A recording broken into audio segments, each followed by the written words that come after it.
رانا ثناء صاحب کہہ رہے ہیں کہ ہم سب وزیر اعظم کا انتظار کر رہے تھے اور شاہ محمود قریشی صاحب کہہ رہے تھے بس جلدی جلدی میٹنگ ختم کریں. دیکھیے اس کی وجہ یہ ہے کہ میٹنگ خاصی لمبی چل گئی تھی اور امپورٹنٹ ٹیلی فون کالز میری گفتگو ہونی تھی. میری پرائم منسٹر صاحب خود بزی تھے, آرمی چیف کی اپنی مصروفیات تھی اور میں نے کچھ فورن منسٹرز کو لائن اپ کیا ہوا تھا, میری ٹیلی فون کالز ہونی تھی. تو اب ان کے ساتھ جو آپ کو پتا ہوتا ہے جب آپ کسی کے ساتھ ایک ٹیلی فون کال طے کرتے ہیں تو نمبرز ایکسچینج کیے جاتے ہیں اور وقت کا پہلے سے تعین کیا جاتا ہے, تو ان کو انتظار آپ نہیں کروا سکتے. صاحب یہ بتائیے گا, جہاں پاکستان میں اب ڈیبیٹ آ گئی ہے, آپ ذرا ایک سینئر سیاستدان ہیں, آپ نے ابھی بھی کہا کہ میں ایاز صادق کی حب الوطنی پر کوئی شک نہیں کر رہا ہوں. ساتھ ہی جب مریم نواز کے حوالے سے تحریک انصاف کے کچھ رہنماؤں نے کہا کہ انہوں نے لاہور میں بھارتی شہریوں سے ملاقات کی ہے, تو آپ نے اس وقت بھی کہا کہ میں کوئی ایسی بات نہیں کروں گا جس کی میرے پاس کوئی انفارمیشن نہیں ہے. اچھا, پاکستان کی سیاست میں بھی یہ ہو گیا ہے کہ نون لیگ وزیر اعظم پر الزام لگا رہی ہے کہ جی آپ کلبھوشن کے لیے اور اس سب کے لیے کر رہے ہیں, نریندر مودی کو خوش کرنے کے لیے. تحریک انصاف نواز شریف صاحب پر الزام لگاتی ہے اور پوری اپوزیشن پر الزام لگا رہی ہے کہ جی آپ تو بھارت کے ایجنڈے پر سارا کا سارا کام کر رہے ہیں, مودی کو خوش کرنے کے لیے کر رہے ہیں. نریندر مودی ویسے کتنے خوش ہوتے ہوں گے کہ اس ملک کا 1.70 کروڑ ووٹ لینے والے آدمی پہ الزام لگتا ہے کہ وہ میرا ایجنٹ ہے, اس ملک کی سب سے بڑی اپوزیشن پر الزام لگتا ہے کہ وہ میری ایجنٹ ہے. یہ پورا ملک ہی ایک دوسرے پر الزام لگا رہا ہے کہ یہ میرے ایجنٹ ہیں. اس سے زیادہ خوشی ان کو کس بات کی ہوتی ہوگی؟ اس ملک کی سیاست کو آگے نہیں بڑھنا چاہیے؟ شاہزیب, یقیناً ہمیں آگے بڑھنا چاہیے, لیکن سوال یہ ہے کہ اس وقت ایسا کیوں ہو رہا ہے. میں سمجھتا ہوں کہ اس وقت ہمارے بہت سے ذمہ دار اور سینئر لوگ اتنے وہ ریئیکشنری ہوئے ہیں اور وہ اپنے امیڈیٹ مفادات کے اتنے تابع ہوئے ہیں کہ وہ ڈفرینشیٹ نہیں کر پا رہے. حکومت کے انٹرسٹ میں اور اسٹیٹ کے انٹرسٹ میں ڈفرینشیٹ نہیں کر پا رہے. انہیں اندازہ نہیں ہے کہ ان کے بیانیہ سے, ان کی گفتگو سے, ان کے بیانات سے, ان کی تقاریر سے کیا وہ حکومت وقت کو زد پہنچانے کی کوشش کر رہے ہیں یا پاکستان کے مفادات کو ٹھیس پہنچا رہے ہیں. یہ ڈسٹنکشن پیدا کرنی بہت ضروری ہے. یہ بھی ایک دیکھیں نا, یہ بھی ایک سیاسی معاملے کا سیاسی جواب ہے کہ جی آپ حکومت کو نقصان پہنچا رہے ہیں یا ریاست کو پہنچا رہے ہیں, مگر اس میں یہ کہہ دینا کہ آپ اصل میں کسی کے ایجنڈے پر پہنچا رہے ہیں اور آپ اس کے ایجنٹ ہیں, وہاں سے گفتگو چاہے وہ نون لیگ کرے یا تحریک انصاف کرے, اپوزیشن کی کوئی اور جماعت کرے, یہ پاکستان میں یہاں سے ڈیبیٹ نہیں آگے بڑھنی چاہیے کہ جی اس کو آگے بڑھائیے. ایک دوسرے پر الزام لگانا پاکستان کی سیاسی قیادت بند کرے. بہت عرصہ لگتا ہے سیاسی قیادت کو پیدا ہونے میں, اب پیدا ہو گئی ہے تو ایک دوسرے کو ایجنٹ بنانے پر تلے ہوئے. میں نے ہمیشہ کوشش کی ہے اور اپنی پارٹی کے اندر بھی بات کی ہے کہ دیکھیے سیاست کو سیاسی انداز میں آگے بڑھنا چاہیے. مثال کے طور پر آپ کے علم میں ہے جب گجرانوالہ کا جلسہ ہو رہا تھا, مختلف آراء تھی, میری پارٹی کی قیادت اس بات کی گواہی دے گی, میری یہ سوچ تھی اور میں یہ بھی آج کہتا چلوں کہ عمران خان صاحب اس سے متفق تھے کہ بالکل کوئی قدم نہیں لگانی چاہیے, کوئی ہمیں اس کے راستے میں رکاوٹ نہیں کھڑی کرنی چاہیے, سیاسی انداز میں اس کو ہینڈل کرنا چاہیے اور کو کہنے دیجیے جو کرنا چاہتے ہیں, کرنے دیجیے جلسے, کرنے دے خطاب, کوئی ہماری صحت پسند نہیں پڑتا. تو ہماری ایک پولیٹیکل میچور اپروچ بھی ہے اور ہونی چاہیے, اور میری یہی کوشش ہوگی کہ ہم ایک نیشنل انٹرسٹ کو سامنے رکھتے ہوئے, سیاست میں پوائنٹ سکورنگ ہوتی ہے, سیاسی ضروریات کا بھی ہمیں احساس ہے. میں خود سیاستدان ہوں, لیکن اس کی حدود و قیود ہوتی ہیں اور ان کا تعین ہمیں از خود کرنا ہوتا ہے. ہمیں کسی باہر والے نے آ کے نہیں بتانا کہ ہمیں کیا کرنا ہے کیا نہیں کرنا. ہم نے از خود سوچنا ہے کہ ہم کیا کسی حد سے تجاوز تو نہیں کر رہے.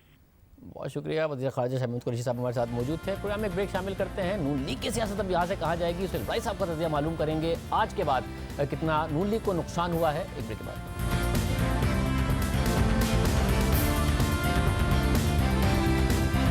سینئر صاحب تجزیہ کار سہیل بھائی صاحب ہمارے ساتھ موجود ہیں. بھائی صاحب بہت شکریہ شو میں جوائن کرنے کے لیے. بھائی صاحب ایک بی پر D G I S P R نے دیا تھا, محمد زبیر کی جو آرمی چیف اور D G I S I سے ملاقات ہوئی تھی, اس کے بعد نواز شریف صاحب نے تقاریر کی آرمی چیف کا DGSI کا نام لیا مگر جواب نہیں آیا کوئی بھی خود ڈائریکٹ فوج کی طرف سے. مگر یہ جو ایاز صادق صاحب کا بیان ہے اور اس کے اوپر انہوں نے باقاعدہ طور پر ایک آج اسٹیٹمنٹ دیا, پھر یہ بھی بتایا کہ کوئی رینک اینڈ فائل ایک ہے, متحد ہے فوج.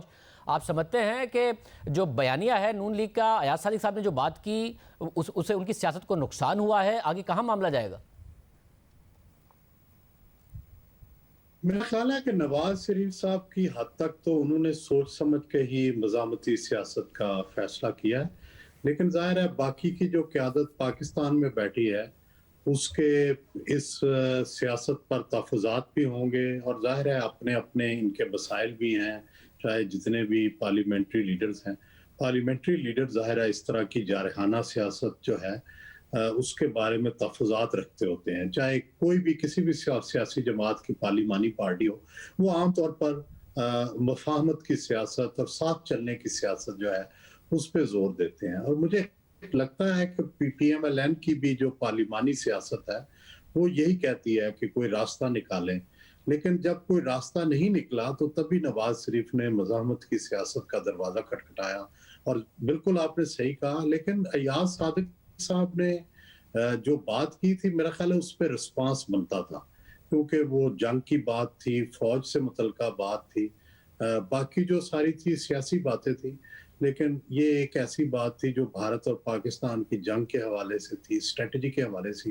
اس کا جواب میرا خیال ہے نہ دیا جاتا تو شاید نامناسب ہوتا, لیکن پھر بھی ظاہر ہے اس کی پولیٹیکل کینوٹیشنز ہوں گی. اس سے یہ تاثر لیا جائے گا کہ فوج بہت سارا جو اس وقت پولیٹیکل نیریٹو ہے اس کے خلاف انہوں نے ایک اپنی رائے جو ہے وہ رکھی ہے, اور ظاہر ہے نون اس پہ تحفظات کا اظہار بھی کرے گی, اور PTI دل میں خوش ہوگی کہ جو نیریٹو تھا نون کا اس کے خلاف بالآخر فوج جو ہے اس کے سپوکس پرسن کی طرف سے جواب آیا. مطلب آپ نے کہا مفاہمت کی سیاست سے فائدہ نہیں ہو رہا تھا تو مزاحمت کی سیاست کی طرف گئے, تو مزاحمت کی سیاست سے بند دروازے کھل رہے ہیں یا ان پر مزید تالے لگ رہے ہیں؟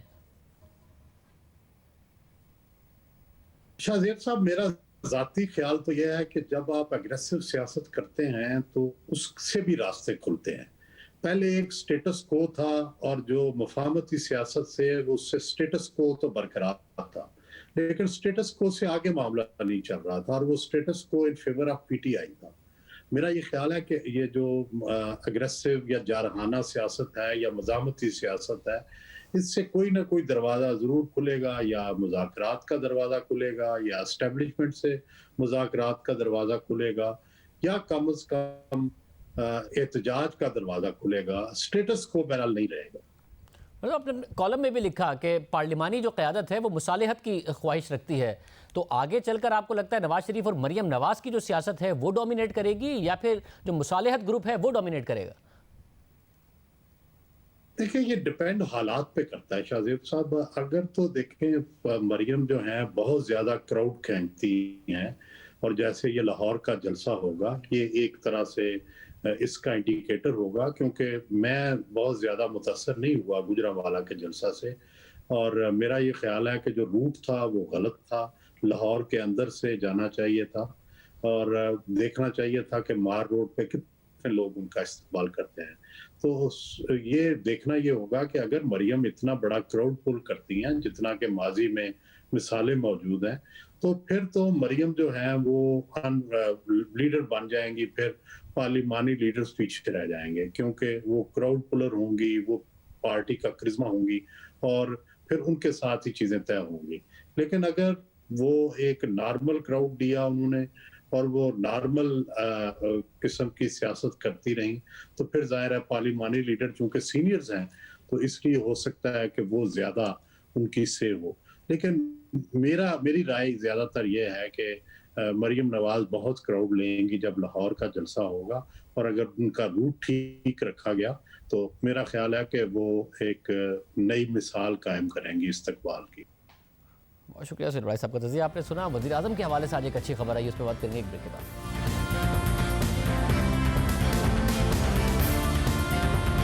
اسلام آباد کی انسداد دہشت گردی کی عدالت نے وزیر اعظم عمران خان کو پارلیمنٹ حملہ کیس میں بری کر دیا ہے. عدالتی حکم کے مطابق وزیر اعظم عمران خان کو بری کیا جاتا ہے, جبکہ وفاقی وزراء